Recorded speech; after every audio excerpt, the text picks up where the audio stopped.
Le projet de loi portant révision constitutionnelle que le gouvernement gabonais présente aux deux chambres du Parlement suit son bonhomme de chemin.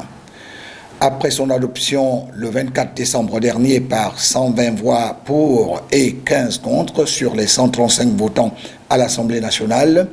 le tour est revenu au Sénat d'auditionner sur le sujet le Premier ministre Rose Christiane Osuka-Raponda. Sauf surprise de taille, les membres de la Chambre haute du Parlement devraient emboîter le pas à ceux de la Chambre basse.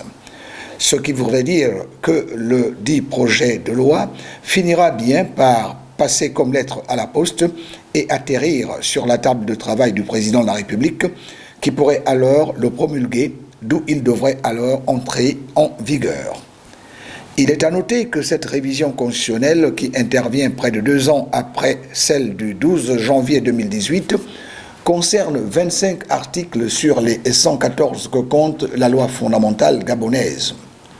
En dehors de s'intéresser à la question du renforcement de l'immunité du président de la République, elle porte sur des questions aussi sensibles que celle de la réorganisation du fonctionnement des deux chambres du Parlement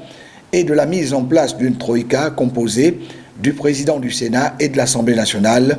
et du ministre de la Défense. Dans la précédente mouture, c'est le président du Sénat qui assurait l'intérim du président de la République en cas d'empêchement ou de vacance du pouvoir, comme ce fut le cas en 2009, lorsqu'après le décès à Barcelone d'Omar Bongo Ondimba,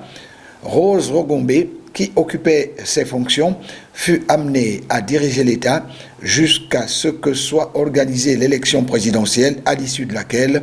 Ali Bongo Ondimba accéda pour la première fois au pouvoir.